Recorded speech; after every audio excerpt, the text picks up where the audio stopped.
It's going to be a good one. So thank you for joining us on Edge's presentation today. It's on the standard versus the enhanced title insurance policy. This is a hot topic right now, and one filled with information that you should be aware of as a real estate professional.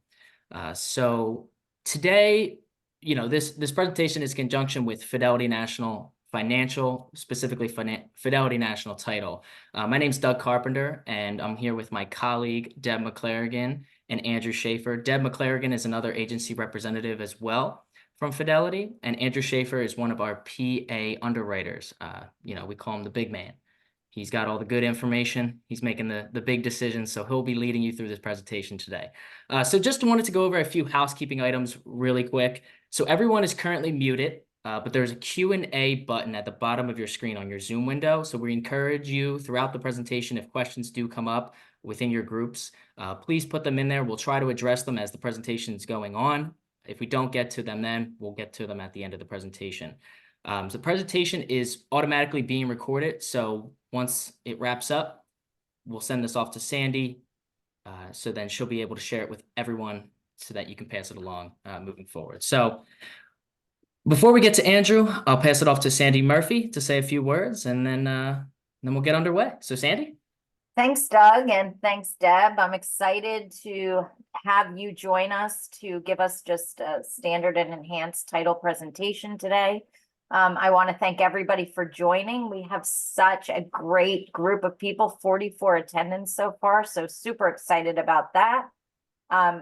Edge Settlement Associates is really working in conjunction with Fidelity National Title to bring a bunch of different webinars to all of you. So stay tuned. Please look at your title company's Facebook pages. The events have been posted already. We have more to come. So many different topics to help you learn and understand not only how to do real estate, right? Because you all are rock stars doing the real estate, but we love the fact that we're now able to connect real estate and title together, which nobody else is doing in the industry. So we're super excited to all work together. And Andrew, I thank you very much for your time today. And I look forward to an amazing presentation. Thanks again to everyone. Thanks, Sandy. Appreciate everybody. Thank you for being here today. Like Sandy said and Doug said, we're going to talk a little bit about standard versus enhanced title policies. Obviously, any discussion of insurance policies isn't exactly the most exciting thing, but it is very important. We're going to do our best today to sprinkle in a little bit of color. We've got some great examples towards the end of the presentation. Some real life claims that we've had where insured parties were protected by an enhanced policy where they otherwise wouldn't have been protected by a standard. So what we hope to do today is talk a little bit about the background and then show those real life examples and show the value of the enhanced policies. So we gave this presentation recently and to a group, and we got the impression that maybe there were some folks in the audience that were a little bit left behind, and we kind of just jumped right into talking about different points in the policy and felt like rewriting it a little bit. So I'm going to try something a little different today. We're going to start with a little bit of back to the basics and start with kind of a in the beginning approach. So just real basically, because I would bet that most of you out there listening are well aware of how this all starts, but just to go back to the beginning, like I said, we'll start here in Genesis. So we'll talk about what is title insurance. Title insurance is really a process. That process starts with the title search and it ends when the title policy is issued. A lot of you are no doubt familiar with what the title search covers. It's a search of the public records, and it discloses the liens and encumbrances that are filed in the public record. Those liens then get put on a title search report. The title search report becomes a commitment. That's our commitment to insure. That commitment contains several parts. Schedule A, Schedule B, which is usually broken into two parts. Schedule A will disclose the things that need to be what we call cured. So usually the liens that are disclosed of record the mortgages, the judgments, any of that kind of stuff that's in the public record, that stuff is cured. Whether we need to get a payoff for a mortgage or a payoff for a judgment, your water and sewer payoffs, all those kind of things, whatever it may be, all that stuff gets cured. The encumbrances, which is kind of a broad category encompassing easements, rights of ways, plans, declarations, if you're in a condo or a PUD, those kind of things, there's not anything to cure. They remain on the commitment and they'll remain on the policy as an exception. Those are things that the insured is not getting coverage for. But once that policy is issued, it protects the policyholder against covered financial losses associated with claims against the title that were not disclosed during the title search. And we'll talk about some of the examples of things again that have come up since we've started issuing the enhanced. But first we'll talk about, what do all title policies cover? There was a time when there was just one owner's policy that was available to a buyer, and that was it. Now there are two, which is why we're here today. But some of the things that every owner's policy covers, whether it's the enhanced or the standard, is title being vested in someone other than the insured, defects in title or claims against the title caused by forgery, fraud, lack of authorization. Those are things we're seeing more and more of, and we'll talk about that a little bit more later. But especially fraud, all kinds of fraud. I know we were beating our agents over the head with talk of wire fraud, seller impersonation fraud, but it's out there. And there is some protection, not for wire fraud, but for some of the forgery and things like that. Most title policies are going to cover against documents that are not properly filed, recorded, or indexed in the public record. So things that don't show up but should have, or things that were missed. Coverage for unmarketable title. Coverage for access to and from the land. That's a big one, especially in some of the rural areas in Pennsylvania. That's an issue we run into from time to time. There's pretty basic coverage in the standard policy. There is enhanced coverage. It's expanded a little bit in the enhanced policy, and we can talk about that a little bit. One of the important distinctions at this point, though, is to recognize that with a standard policy, those items that are covered are items that occur up to the date of policy, the date the policy is effective. Usually that's the same day the insured document is recorded. So if there's a deed, it's the day the deed is recorded, et cetera. But that's an important distinction because with a few very minor exceptions, everything that's covered by the standard policy is covered up to the date of the policy. With the enhanced policy, there's actually a fair amount of future coverage, events that may happen beyond the date of the policy, which couldn't have been known yet. Maybe they didn't even happen yet. And that's a very important enhancement to the enhanced policy. And we'll talk about some of those examples then.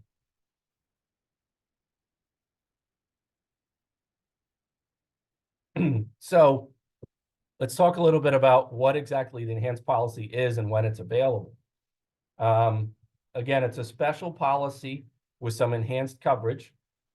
It's available only for residential properties, no commercial properties. The property has to have a completed residence on it. It can't be for vacant ground. The policy can only be issued to natural persons, to people. We cannot issue an enhanced policy to any sort of entity. So no LLCs, no corporations. And the property that's the subject of the policy has to be owner occupied. It doesn't have to be their primary residence, but it does have to be owner occupied. Let's say, for example, somebody that lives down here in Montgomery County, but owns a vacation property up in the Poconos. That's something we see from time to time. But again, that property has to be residential, has to be developed, and has to be owner occupied. Cannot be vacant land. It can't be an investment property that an LLC is buying. But here at the bottom is one of the really important aspects of the enhanced policy over the standard, which is that the enhanced policy actually increases, the policy liability increases within the first 5 years. So the policy amount increases by 10% each year for the first 5 years, up to a maximum of 150% of the policy amount. You don't get that with the standard policy. So when we can issue an enhanced policy, that's an excellent feature that kind of allows for the increase in value of a property. Property values are going up. They've gone up a lot in the last couple of years. This takes into account that increase in value, and it's reflected in the policies. That's another nice feature. So with that being said, we'll get into some of the more colorful examples, some of the real life things that we've seen since we've started issuing the enhanced. So we have a couple examples. We'll go through them. In this example, the insured buyer files a claim when he receives notice from the municipality requiring him to remove the stone patio from behind his house because the seller had not obtained a permit to install it. This is covered under covered risk 18 of the enhanced policy. This is a great one. This is an example where seller had built a patio, apparently didn't draw all the permits. Buyer buys the property. Unbeknownst to them, no permits had been issued. And so they got a notice from the municipality that says, hey, you got to remove that patio. They came to us and we were able to provide coverage because they had the enhanced policy. So that's something we see from time to time. You know, municipalities have a lot of requirements. People don't always follow them. This is great coverage from the enhanced policy that would not be covered by the standard. Next example. The insured buyer files a claim when he receives notice of a zoning violation from the municipality that the 3-unit dwelling he purchased was only zoned for 2 units. So again, zoning is something that's not usually covered in the standard, but there is some coverage here. And again, unbeknownst to the buyer, they thought they were buying a 3-unit dwelling. When they bought it, turns out it was only 2 units. And so this was something we were able to provide coverage for under the enhanced policy. Again, a nice feature, covered risk 19, something that's not covered in the standard. So covered risk 19 real quick just states the insured is covered if they are forced to remove or remedy your existing structures or any part of them because they violate an existing zoning law or zoning regulation. Great coverage. Next example. The insured buyer files a claim when he receives notice from the HOA that he must remove the existing patio that violates the restrictions in the declaration. This one's similar to the first example. The difference here is that one was the municipality that was trying to enforce the removal of the patio. This is the HOA. So this property was clearly in a condo or a PUD. The HOA had rules against patios. Don't know if just the patio being there is what violated it or the way the patio was built. But this is another example where we were able to provide coverage to the insured party because of covered risk 12 of the enhanced policy. And covered risk 12 states that you're covered if you are forced to correct or remove an existing violation of any covenant, condition, or restriction affecting the land, even if the covenant, condition, or restriction is accepted in Schedule B. So we talked about, a little while ago, we talked about exceptions, those sort of encumbrances that remain on a commitment and remain on a policy, no matter what. There's really nothing to cure there. That's the case here. That's the very important distinction here, is that even though we have an exception for the declaration and whatever conditions, covenants may be in there, we still provide coverage under this specific covered risk. When you really dig into the policies, some of our coverage is limited by documents that are shown as exceptions. In the policies, they're always talked about being shown in Schedule B. You'll often hear us refer to them as B2 exceptions. So again, in the standard, there are cases where we limit our coverage if we've taken exception to that document and whatever is contained in that document. But this is a case where, because of the enhanced policy providing enhanced coverage, we were able to provide something for the insured here.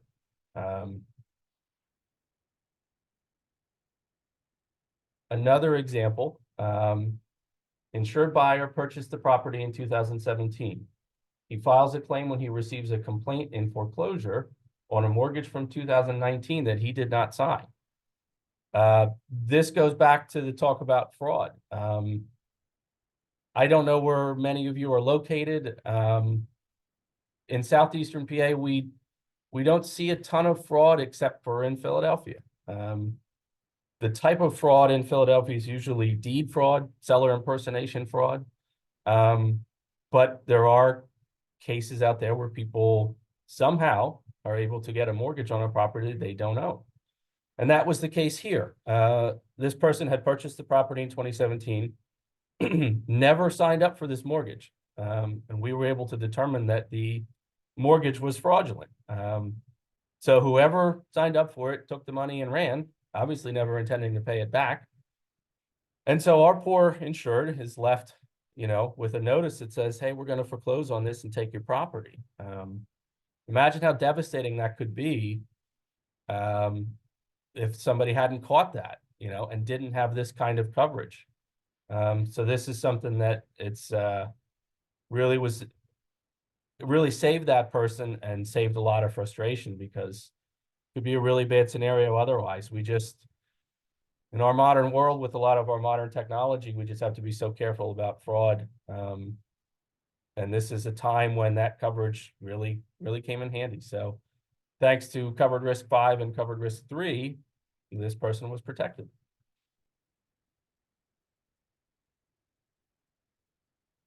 Another example, insured buyer purchased the property in 2017. In 2019, the neighbor builds a shed in the backyard that extends onto our property. Insured files a claim.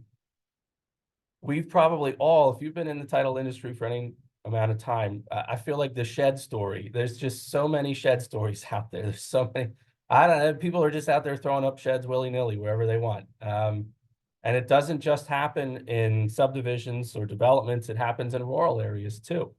I know in talking to one of my coworkers over here, he remembered a claim very similar to this one, fact pattern, but it was in a rural area. It was in rural Bucks County, very nice area, very nice property.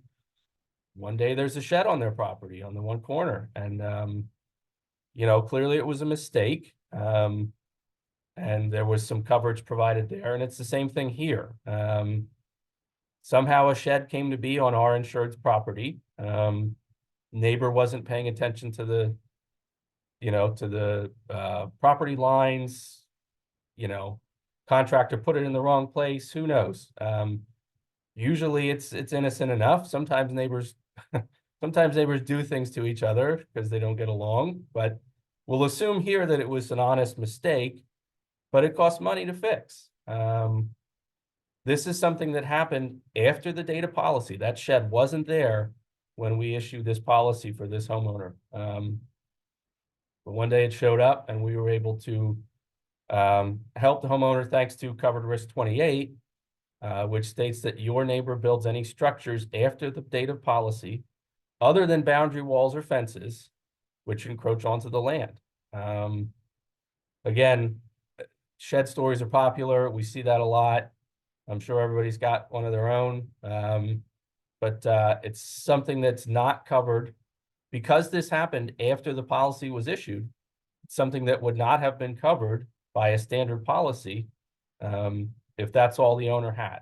So again, thankful that they had an enhanced policy here. Next example, insured buyer purchased the property in 2017. In 2019, the lawn and trees are destroyed as a result of extraction of oil from under the surface of the land. He files a claim. This falls under covered risk 25, which states that you're covered if your existing improvements or replacement or modification made to them after the date of policy, including lawns, shrubbery, or trees, are damaged because of the future exercise of a right to use the surface of the land for the development or extraction of minerals, water, or any other substances, even if those rights are accepted or reserved from the description of the land or accepted in Schedule B. So there's a lot to unpack there.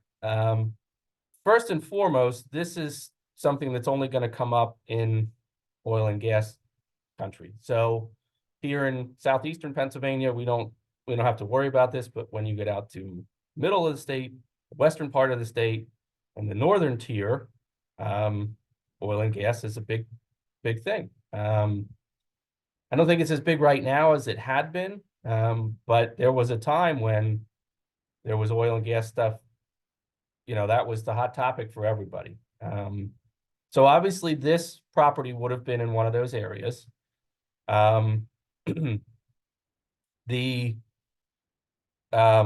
The insured party had planted some trees and done some nice lawn care in an area that was subject to an oil and gas lease. The extraction took place. I don't know if they actually came in and took oil out or if they built a well site or whatever it may be. But the damage occurred to the area. And even though we had taken an exception for the oil and gas lease and any conditions of the lease, there was still coverage because of the enhanced policy. And again, as compared to the standard, there's a couple things there. You wouldn't have the future coverage because this happened after the policy was issued. And you wouldn't have the exception, the coverage over the exception. In a standard policy, we would have said, hey, it's post policy. And we also took an exception for the oil and gas lease. I'm sorry, but there is no coverage. But it was a different matter here, and we were able to provide coverage. So again, a really nice benefit of the enhanced policy.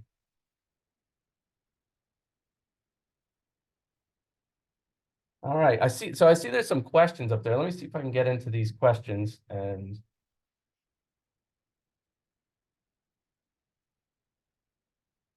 see. I'm going to try to get to them in order here. Okay, so how can we issue an enhanced policy on a multi-unit property? That's a good question. Some part of it would have to be owner occupied, I think is the answer. That's the only scenario that I can think of. So let's say it's a 3-story building. The owner occupies the top floor and rents out the other 2 floors. I think that's probably the scenario where we were able to provide that coverage, because it's a great question. I see what they're getting at is, you know, well, if it's a rental property, how does that work? But I think that's the scenario where it would have worked, where owner occupies 1 unit and the other units are rented. So the owner owns the whole building, rents out the other units. That's a scenario we could provide some coverage. Doug, I see that you wanted to chime in there. Do you want to add something in? No, I was just going to mark it as answered once you had finished. Oh, okay. All right, cool. Thank you. Okay. Andrew, this is Deb. Yep. On the multi-unit, am I correct? It must be a 1 to 4 family. It cannot be more than a 4-unit. Right. That's right. Okay. Yeah. A 1 to 4 I just wanted family. to clarify that. Yeah. Yep. That's right. Thank you, Deb. Mhm. Okay. Question from Jim Dietrich. Question: what is the remedy in the situation? That's a good question, Jim. So the question is, what is the remedy in the situation where the buyer receives the zoning violation for a 3-unit that they purchased that is actually a 2-unit? It's funny that you asked that, Jim, because the last time we did this presentation, somebody asked that question as well. What was the solution? I believe the solution was to pay the difference in the value of the property. Excuse me, sorry, everybody. The difference in the value of the property valued at a 2-unit versus a 3-unit. I don't believe there would be coverage for any kind of lost rent. Just that somehow, whatever the fair market value of the property would be, as a 2-unit as opposed to a 3-unit, that would be what would be considered the loss. So I believe that's the way that one was resolved. Next question from Angela. Under covered risk 25. What is actually being covered if the neighbor's shed is partially on your property? The legal expenses. Yeah, that's a good question as well. I don't always know exactly what the remedy was in these situations. I think there are multiple options. It's gonna be up to our claims department to decide exactly what they want to provide. They may provide coverage for the cost of removal of the shed. Let's say the shed can just be picked up and moved a couple feet over the boundary line. They may provide expense for that. But yes, they could provide expense for legal coverage for costs for legal expenses too, if it had to go to that level. You always hope that things can be resolved amicably, that you don't have to sue somebody. But if you do, there would be coverage for some of the legal costs. So it's really going to be case specific. It's going to be up to our claims department ultimately. But I think in most cases, it's a scenario of covering the cost of removing that shed. And from Linda, hi Linda.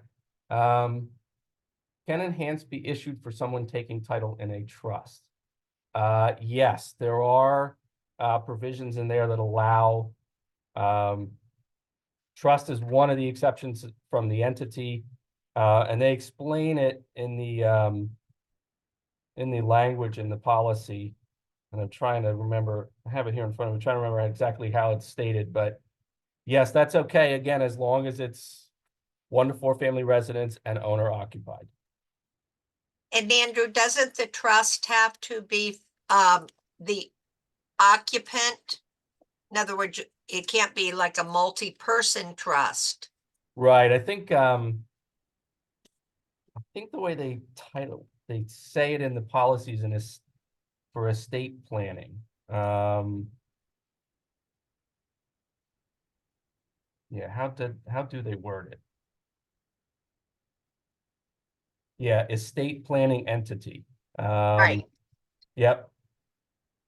So yeah, the settlors would have to live there. But that can be done. Yep. Andrew, Yes. we have a question that Jim added in our chat. And just as a Okay. reminder, make sure everyone puts their questions in the Q&A section, not the chat, so we don't miss anything. Jim says, hello, when you say you've provided coverage for the patio issues, does that mean you've paid for the patio to be torn down? I believe that's probably how that one was resolved. I don't know exactly. Again, that's up to the claims department to determine exactly what the remedy is. I would think if it violates zoning and the township's just not going to allow it, then the only remedy would be to remove it. I suppose there could be some coverage if if claims thought there was a chance to apply for a variance and that the township may allow it. There might be some coverage for legal fees there. But I think in most cases, probably in that example, if they had to remove it, I think that's what the coverage was. Perfect. And then the second part of his question was about the multi-unit and what coverage would be provided, but you've already addressed that. So Right, I think yeah. I think you're good to move forward here. Okay, yeah, I see the one from Deb there. Okay.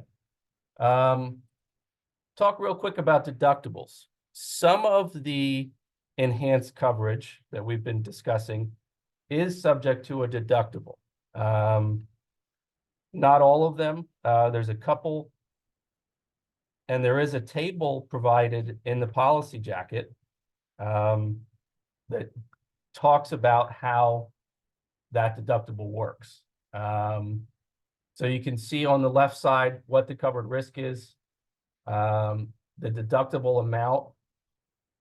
So it's 1%. It's 1% of the policy. For most of these, it's 1% of the policy or $2,500, whichever is less.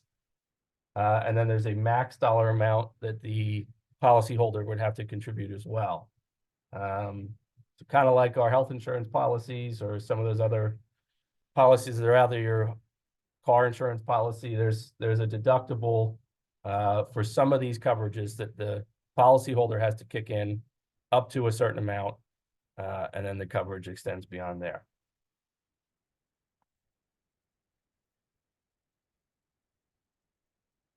So we've talked a lot about the benefits. We talked a little bit about the deductible, talked to some of the policy terms. Let's talk about the cost. The cost is one of the best features of the enhanced policy because it doesn't cost that much more. The charge for the enhanced policy is the standard sale rate plus an additional 10%. And I've included a little example here this is from the Tierbot manual. Let's say we're issuing a homeowner's policy for $200,000. And I'll just throw a little note here. Keep in mind that the official term for the enhanced policy is the homeowner's policy. So out there in the field, everybody just refers to it as the enhanced policy. If you see one of them, or if you see it referred to in any official Alta materials or Tierbot materials, it's actually the homeowner's policy. So we're issuing an enhanced policy for $200,000. The charge for that would be $1,595. The 10% is added to that charge, that premium charge.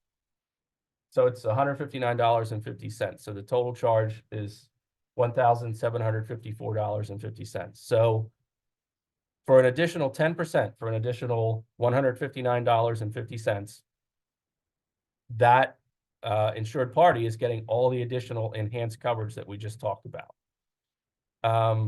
So when you do the math, you're getting a lot for a relatively small amount. Obviously, that amount goes up the higher the policy, but there is a lot of risk coverage for any of your clients, for any potential insureds. There's a lot of risk coverage wrapped up in an additional 10%. So I think the value is pretty clear. But having said that, we need to keep a few things in mind. The charge is minimal for a lot of extra coverage. Your clients, your customers need to know that the enhanced is an option. You have an obligation to make them aware of that. But they also have to know that they have a choice. They don't have to pick the enhanced coverage.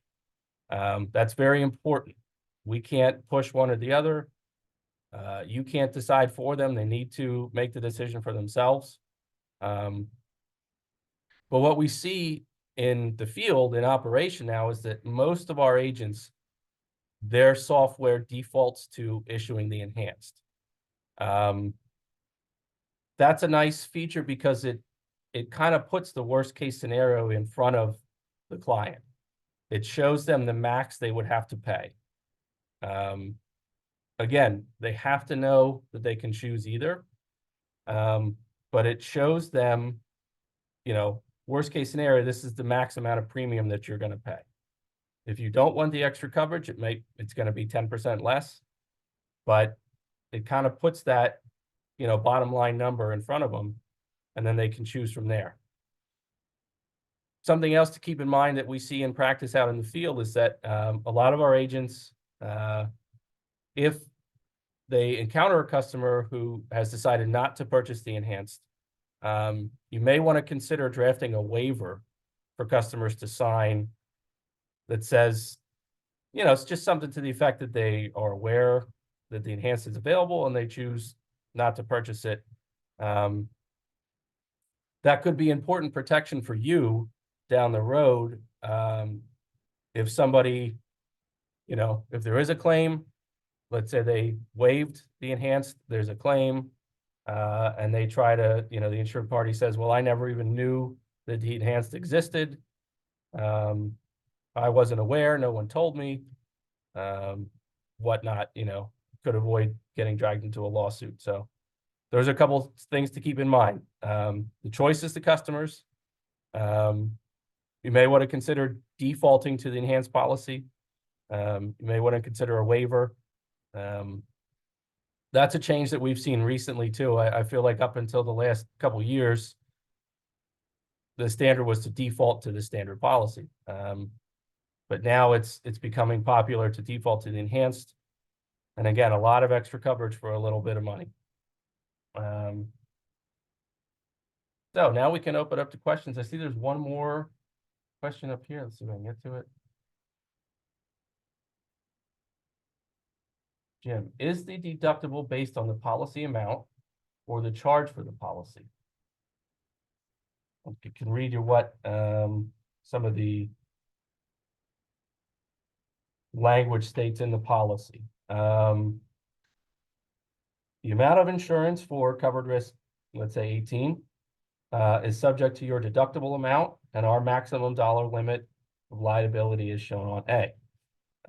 They describe the deductible amount.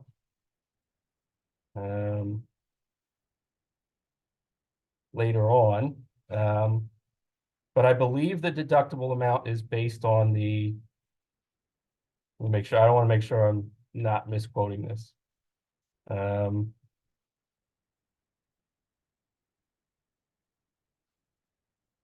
Yep. Yeah, the deductible amount is based on the policy amount. So it's so it'd be 1% of that 200,000, or $2,500, whichever is less. Okay. Andrew, there's a question that just came in the chat. Okay. I don't know if you can see it or if you want me to read it to you. Yep. Are there differences between an insurance provided by a builder's title versus regular title company? No. All the title insurers are licensed in Pennsylvania to issue policies, with the exception of one, are part of what's called TIRBOP. So they're regulated title. That's the Title Insurance Rating Bureau of Pennsylvania. They're all going to issue the same type of policy, and those rates are determined by TIRBOP, and everyone is subject to that same governance. Yeah, I think I'll just make sure I answered it. Yeah. Yep. No, they're going to issue the same type of policy. So, okay. I see there's another one in the question and answer. Oh no, that's the same one. Okay. Yeah. Andrew, this is Deb. May I ask a question Of about, course. we know that it's not available, the enhanced policy is not available on vacant ground. We were talking about this last week after the presentation you did. If someone buys an owner's policy on vacant ground, owner's policy only, then they do a construction loan or whatever. So at the end of construction, if the buyer goes back to his title company and wants to increase coverage to cover the full value of his finished product, and at that point wanted the enhanced, could that be priced as such by our agent? Yeah, you're right, Deb. Thank you. We did talk about that last week, and I think the answer was no. Unfortunately, I don't think there's a mechanism to convert a standard owner's policy to an enhanced policy. Unfortunately, if they wanted that coverage, they'd have to get a new policy. It's just not something that's contemplated by the way these policies are put together. Okay, I just wanted to raise that. And Sure. Yeah. if you don't mind me jumping in, I'd like to address the question by anonymous attendee. I can speak as a rep versus an underwriter. The question is, I've heard stories about title companies issuing discounted title insurance below the standard rates. Are they legitimate? And what's the difference between their policies and yours? As Andrew explained, the policies are the same. So that's the first clarification. Whether you purchase the standard policy or the enhanced policy, the policy coverages are the same with all companies.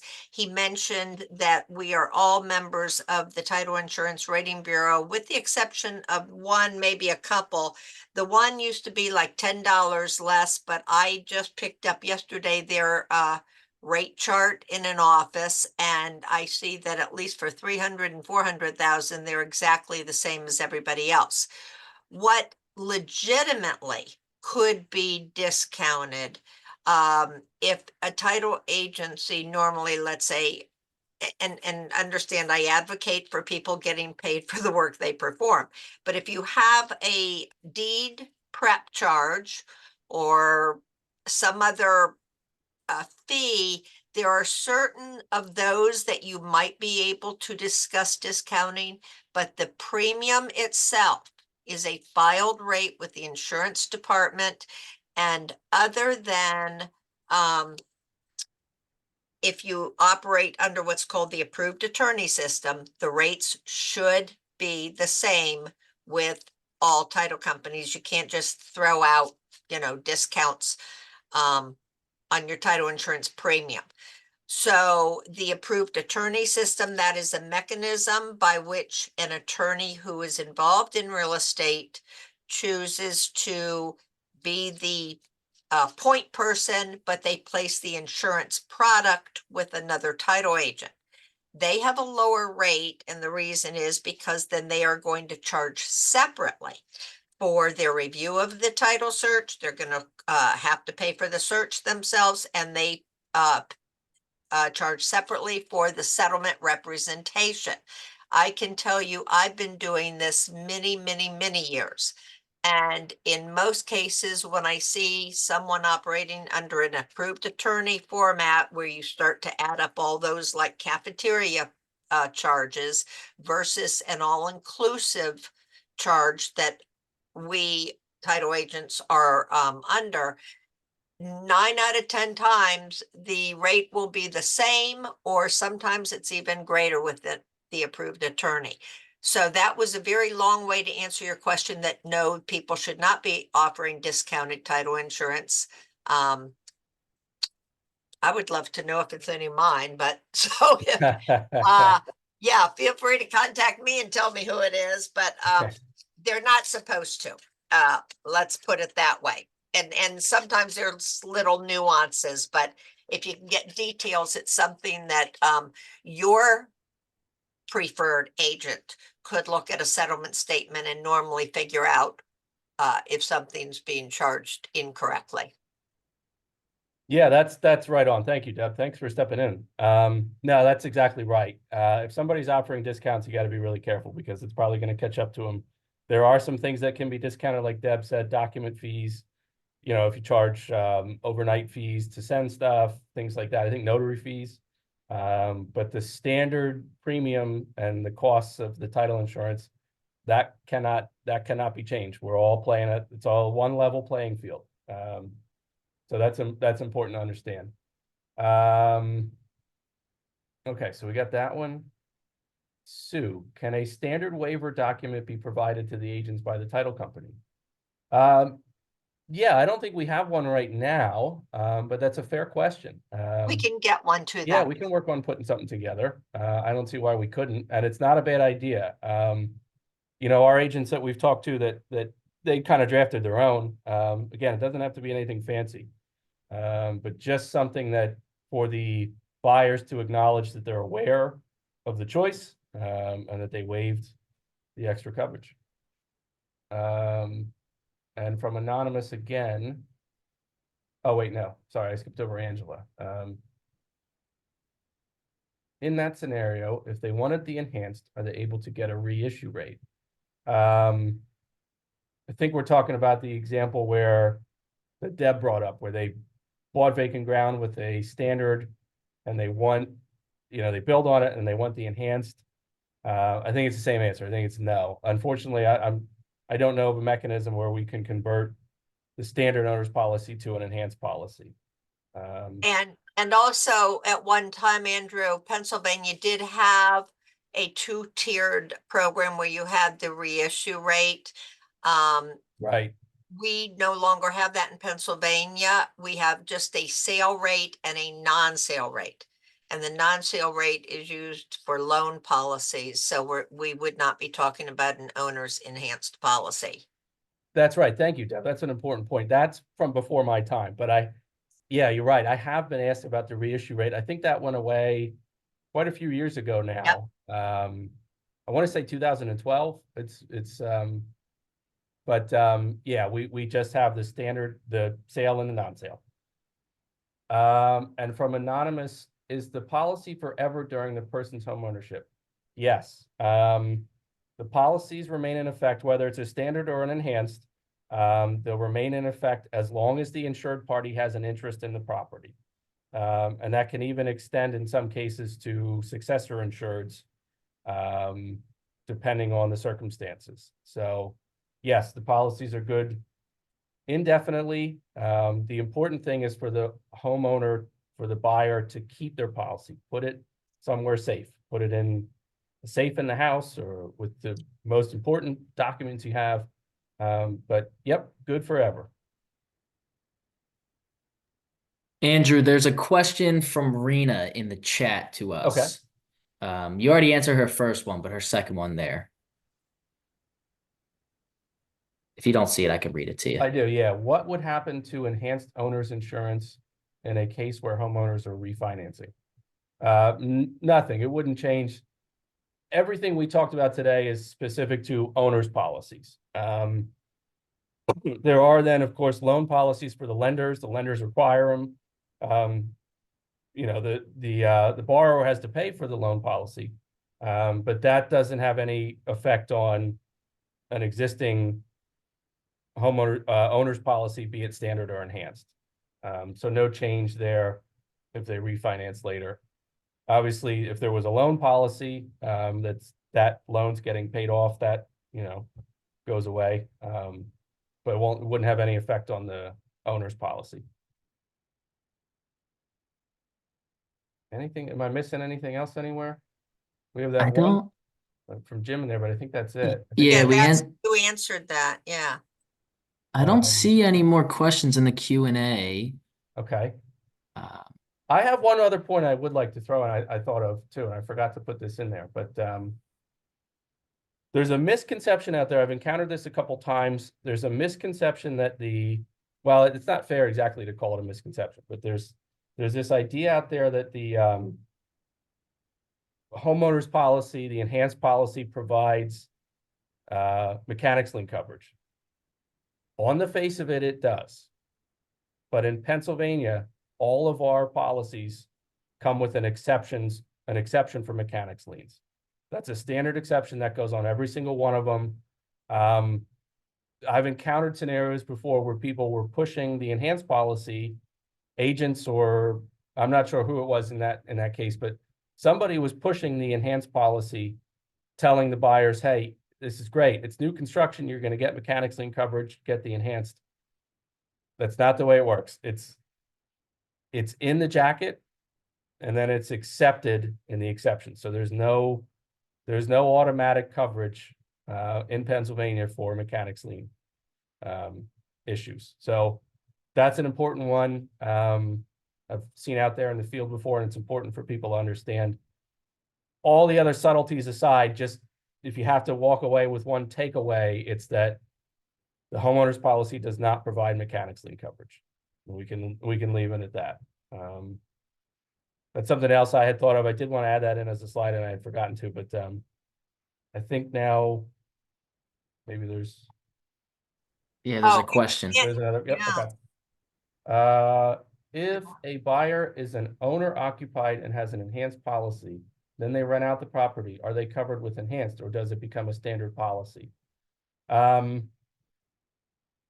I think they're covered. I guess what you're contemplating is that, they tell us they're gonna live there. They get the enhanced policy and then they don't live there maybe, or I'm not sure of the scenario. I